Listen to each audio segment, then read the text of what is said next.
ಶಿಕ್ಷಕರ ಕ್ಷೇತ್ರದ ಅಭ್ಯರ್ಥಿ ಇವತ್ತು ನಮ್ಮ ಪಕ್ಷದ ಭೋಜೇಗೌಡರು ಸಾಹೇಬರು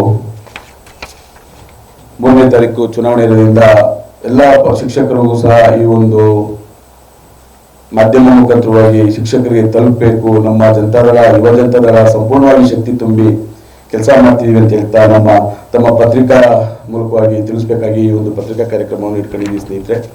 ಹಾಗೆ ನಮ್ಮ ಧನಂಜಯ ಸರ್ಜಿ ಅವರು ಸಹ ಪದವೀಧರ ಕ್ಷೇತ್ರಕ್ಕೆ ಅಭ್ಯರ್ಥಿ ಇರುವಂತಹ ಸಂಪೂರ್ಣವಾಗಿ ನಮ್ಮ ಜೆಡಿಎಸ್ ಪಕ್ಷದಿಂದ ಯುವ ಜನತಾದಳದಿಂದ ಅವರು ಸಹ ನಾವು ಈ ಚುನಾವಣೆಯನ್ನು ಅತಿ ಹೆಚ್ಚಾಗಿ ನಾವು ಯುವಕರುಗಳು ಶಕ್ತಿ ಮೀರಿ ಅವರಿಗೆ ಕೆಲಸ ಮಾಡಬೇಕಾಗಿ ಅವರು ಸಹ ಈ ಒಂದು ಪತ್ರಿಕಾ ಮೂಲಕವಾಗಿ ಎಲ್ಲ ಪದವೀಧರರಿಗೂ ಮಾಹಿತಿ ಹೋಗಿ ಅವರಿಗೆ ಒಂದು ಅತಿ ಹೆಚ್ಚಿನ ಮತ ನೀಡಬೇಕಾಗಿ ಈ ಒಂದು ಪತ್ರಿಕಾ ಪ್ರಕಟಣೆಯನ್ನು ಕರೆ ಕೊಟ್ಟಿದ್ದೀವಿ ಸ್ನೇಹಿತರೆ.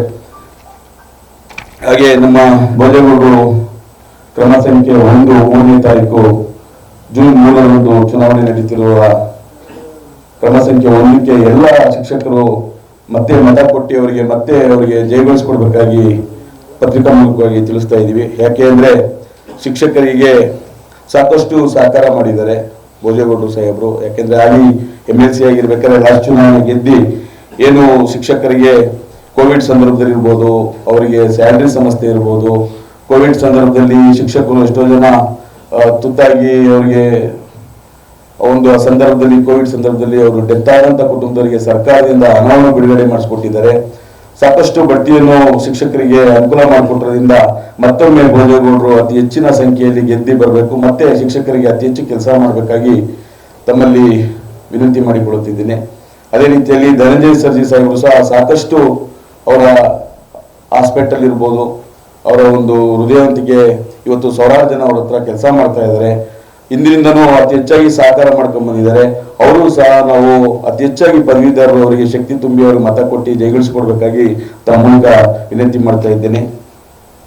ಹಾಗೆ ನಮ್ಮ ಪಕ್ಷದ ವತಿಯಿಂದ ಇಡೀ ಜಿಲ್ಲಾ ಜಾತ್ಯತೀತ ಜನತಾದಳ ಎಲ್ಲ ತಾಲೂಕಿನಲ್ಲೂ ನಮ್ಮ ಯುವ ಜನತಾದಳ ಅವರಿಗೆ ಒಂದು ಎಲೆಕ್ಷನ್ ಕ್ಯಾಂಪೇನ್ ಅನ್ನು ಈ ದಿನದಿಂದನೇ ನಾವು ಹಮ್ಮಿಕೊಳ್ಳಲಾಗಿದೆ. ಈ ಪತ್ರಿಕಾಗೋಷ್ಠಿ ನಂತರ ಪ್ರತಿಯೊಂದು ಶಿಕ್ಷಕರು ಹಾಗೂ ಪದವೀಧರರ ಒಂದು ಕಚೇರಿ ಇರ್ಬೋದು, ಒಂದು ಸ್ಕೂಲ್ಗಳಿರ್ಬೋದು, ಅವರ ಮುಖಾಂತರ ಹೋಗಿ ನಾವು ಮತಯಾಚನೆ ಮಾಡಲಿಕ್ಕೆ ಈ ಒಂದು ಪತ್ರಿಕೆ ಮೂಲಕ ವಿಷಯವನ್ನು ತಿಳಿಸಿ ಎಲ್ಲ ಶಿಕ್ಷಕರಿಗೂ ಪದವೀಧರರಿಗೂ 3ನೇ ತಾರೀಕು ಅವರಿಗೆ ಸಂಪೂರ್ಣ ಮತ ಕೊಟ್ಟು ಅವರಿಗೆ ಬೆಂಬಲಿಸಬೇಕಾಗಿ ತಮ್ಮಲ್ಲಿ ವಿನಂತಿ ಮಾಡ್ತಾ ಇದ್ದೇನೆ.